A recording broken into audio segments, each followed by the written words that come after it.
Fan Ming's execution results in mass layoffs in the palace from all and any family members, relatives, and business connections to Feng Ming or her family.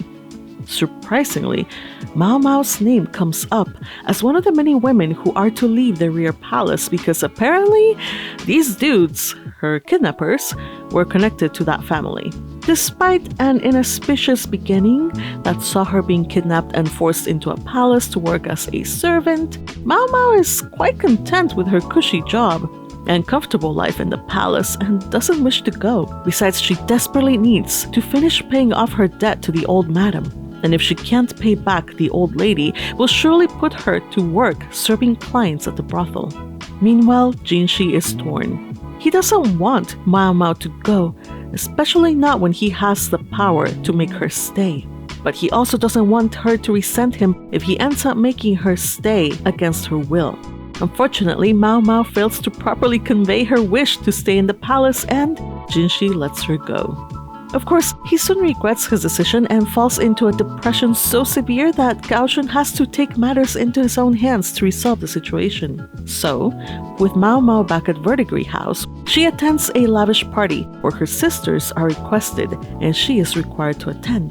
There she encounters Jinshi and they both talk, finally clearing up the misunderstanding.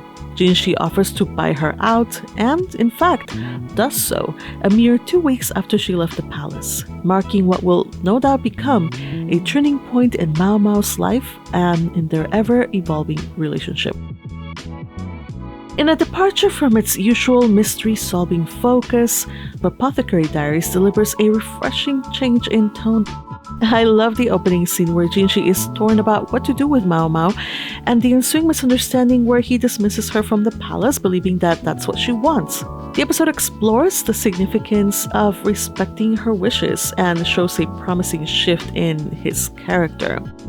In the aftermath of the previous episode, Jinshi demonstrates a newfound awareness of the pronounced power balance in his relationship with Mao Mao. I was glad to see that he truly understands her point of view and is willing to respect it. Recognizing her desire to maintain the existing status quo, he grapples with the implications of their disparate societal positions. Yet despite his substantial influence, he refrains from coercing her. This shift in attitude emphasizes Jinshi's commitment to respecting Mao Mao's autonomy, even in the face of societal norms that might dictate otherwise. Respecting her wishes is the bare minimum we could ask for, after all. I mean, the bar is like on the ground if we are getting all excited and if we are squeeing at this part. But for someone who's been as troublesome and bothersome as Jinshi, it feels like a promising start. As 𝙏𝙗𝙖𝙣 sagely noted, Jinshi only let her go because he didn't want to treat her as a tool anymore. No doubt this is Jinshi's way of acknowledging at last the fact that he sees Mao Mao as more than a pawn.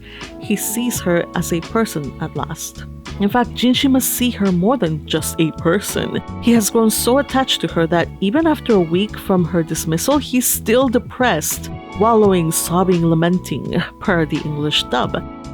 In this episode, we were treated to a glimpse of Mao Mao's life outside of the royal confines.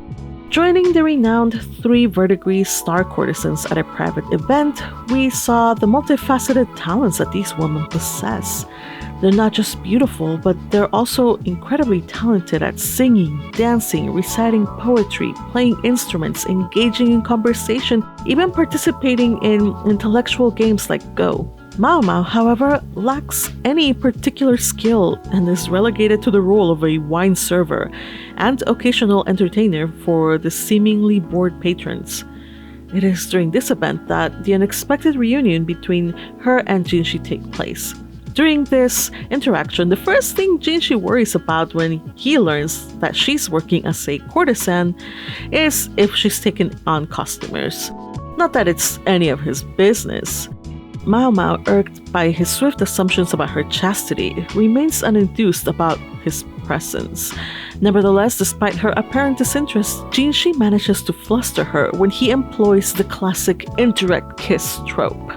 Now, just because Mao Mao can't dance, play an instrument, or take in customers doesn't mean she's not earning her keep at Verdigris House. Her value becomes evident as the at-home apothecary and doctor for the renowned courtesans. Interestingly, for the second time, she visits a sick woman in 𝙏𝙠 house. The woman must be important enough for the madam to see to her personally, but who she is, why she's appeared at least twice already, and why she is sick is a mystery poised for some future revelation. Whoever she is, she's unfortunately not doing well. The episode features another insert song and montage, which was alright, though I would have loved a better use of 2 minutes worth of episode. Most importantly, though, is that despite her reservations about being put to work in 𝙏𝙠 house, 𝙏𝙏 knows that the rear palace and the brothel are pretty much the same. They are both a garden and a cage.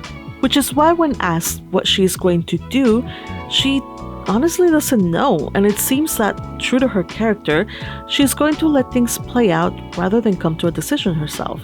She must pay back her debt, and the only thing that she seems to have a say in is in whether she's going to earn the money as a courtesan, or if 𝙏𝙗 is true to his word and makes an offer, whether she's going to earn the money as an attendant in the rear palace. It is sad that for our girl, the world is limited to only those two options, and that unfortunately she has to let fate do its thing, or rather 𝙏𝙗 do his thing.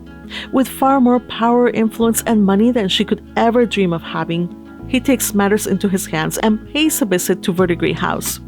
Knowing our kitty cat's enthusiasm for herbal medicines, she literally jumps at the offer to return to the palace. While the situation feels like choosing the lesser of the two evils, there are some silver linings to be found.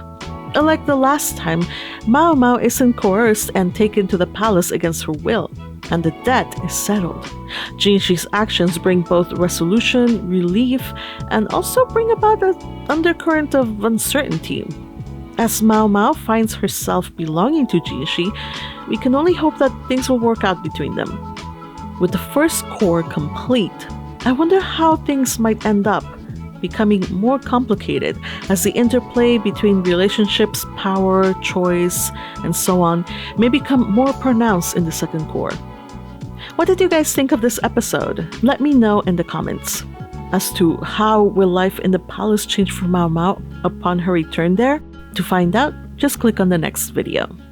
Hope you enjoy and see you soon.